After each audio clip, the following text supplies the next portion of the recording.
Hello বন্ধুরা, welcome to Gide online YouTube channel. বন্ধুরা, তোমরা অবশ্যই জানো এখন বর্তমানে আমাদের পশ্চিমবঙ্গ রাজ্য সরকারের তরফ থেকে চালু করা হয়েছে দুটি প্রকল্প, যার নাম হচ্ছে যুবসাথী প্রকল্প এবং ভূমিহীন ক্ষেত মজুর প্রকল্প। এবার যুবসাথী প্রকল্পের জন্য কিভাবে আবেদন করতে হবে, কিভাবে তোমাদের স্ট্যাটাস চেক করতে হবে, এই টপিকে তোমাদের ভিডিও দিয়েছি। এবার আজকের এই ভিডিওটির মাধ্যমে তোমাদের বলে দিচ্ছি, যারা তোমরা ভূমিহীন ক্ষেত মজুর প্রকল্পের জন্য আবেদন করেছিলে কিভাবে তোমাদের স্ট্যাটাস চেক করতে হবে, এবং যারা তোমরা যুবসাথী এবং ভূমিহীন প্রকল্পের জন্য একসঙ্গে আবেদন করেছো তোমাদের আবেদন ফর্মটা বাতিল হবে কিনা এবং কি কি কারণে তোমাদের এখানে ফর্মটা বাতিল হতে পারে, তার জন্য অবশ্যই তোমরা ভিডিওটি না টেনে শেষ পর্যন্ত দেখে নাও। এবার ভূমিহীন প্রকল্পের অনলাইনে স্ট্যাটাস চেক করার জন্য সবার প্রথম তোমাদের এই অফিসিয়াল ওয়েবসাইটে আসতে হবে। এবার এই অফিসিয়াল ওয়েবসাইটের ডাইরেক্ট লিঙ্কটা আমাদের এই ভিডিওটির নিচে দেওয়া রয়েছে, সেখান থেকে তোমরা ডাইরেক্ট এই পেজে আসবে। এবার এই ওয়েবসাইটে আসার পর তোমাদের কিন্তু নিচে দিকে আসতে হবে। দেখতে পাচ্ছ এখানে একটা অপশন রয়েছে ফার্মার সার্চ বলে, এবং এখানে কিন্তু তিনটি নাম্বার দিয়ে এখানে তোমাদের স্ট্যাটাসটা চেক করতে পারবে।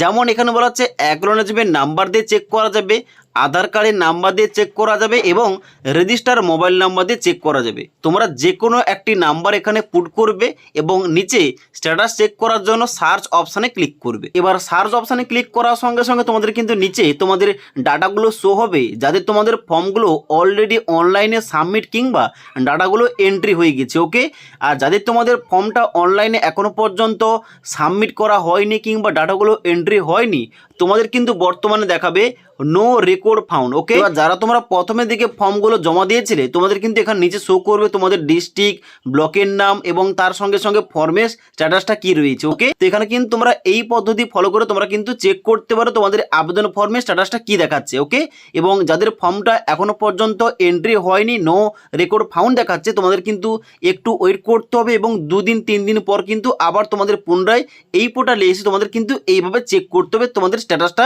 কি দেখাচ্ছে। ওকে, তো এবার তোমাদের বলে দিচ্ছি, যারা তোমরা যুবসাথী এবং ভূমিহীন ক্ষেত মজুর প্রকল্পের জন্য একসঙ্গে আবেদন করেছো তোমাদের ফর্মটা বাতিল হবে কিনা এবং কি কি কারণে তোমাদের ফর্মটা বাতিল হতে পারে। সবার প্রথমে তোমাদের বলে দিই, এই যে ভূমিহীন ক্ষেত মজুর প্রকল্পের জন্য আবেদন চলছে, এর জন্য যোগ্যতা কি যা হয়েছে অফিসিয়াল নোটিফিকেশন অনুযায়ী।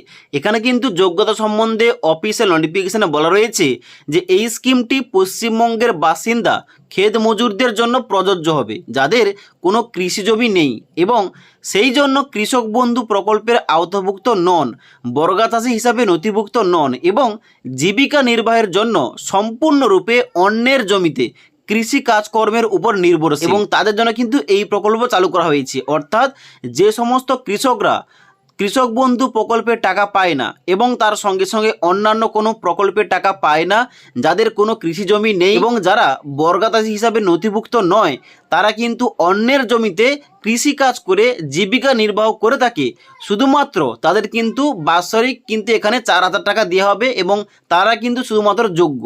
যারা তোমরা স্টুডেন্ট, যারা তোমরা আবেদন করেছো তোমাদের কিন্তু আবেদনপত্রটা বাতিল হবে, তোমাদের আগেও বলেছিলাম। ওকে, এবং তার সঙ্গে সঙ্গে যারা কৃষক বন্ধু টাকা পাচ্ছে কিংবা অন্যান্য প্রকল্পের টাকা পাচ্ছে তারা কিন্তু আবেদন করলে আবেদন বাতিল হবে, এবং যারা তোমরা ফর্মটা ভুলভাল করে জমা করেছো তোমাদের কিন্তু ফর্মটা বাতিল হবে। এবার যারা তোমরা আবেদন ফর্মের সঙ্গে জয়েন্ট ব্যাংক অ্যাকাউন্ট জমা করেছো তোমাদের কিন্তু ফর্মটা বাতিল হবে। যারা তোমরা ফর্মের সঙ্গে ছবিটা অ্যাটাচ করোনি, ফর্মের সঙ্গে যে সমস্ত জেরক্সগুলো অ্যাটাচ করেছো জেরক্সের নিচে তোমাদের সিগনেচার করোনি কিংবা সেলফ অ্যাটেস্টেড করোনি, তোমাদের কিন্তু ফর্মটা বাতিল হতে পারে। তো অনেক কিছু কারণ রয়েছে যার জন্য কিন্তু তোমাদের ফর্মটা বাতিল হতে পারে, যার জন্য কিন্তু অবশ্যই তোমাদের সবাইকে বর্তমানে স্ট্যাটাসটা চেক করতে হবে। ওকে, তো তোমাদের কিভাবে স্ট্যাটাস চেক করতে হবে এবং কি কি কারণে এই ভূমিহীন ক্ষেত মজুর প্রকল্পের জন্য তোমাদের আবেদনপত্রটা বাতিল হতে পারে তোমাদের এ টু জেড বলে দিলাম। যদি এই সম্পর্কে কোনো কিছু কোশ্চেন কিংবা কোয়ারিজ থেকে তাকে নিচে কমেন্ট করতে পারো। তাছাড়া আজকের এই ভিডিওটির আপডেট ভালো লেগে থাকলে একটি লাইক করবে এবং বন্ধুদের অবশ্যই ভিডিওটি শেয়ার করে দেবে।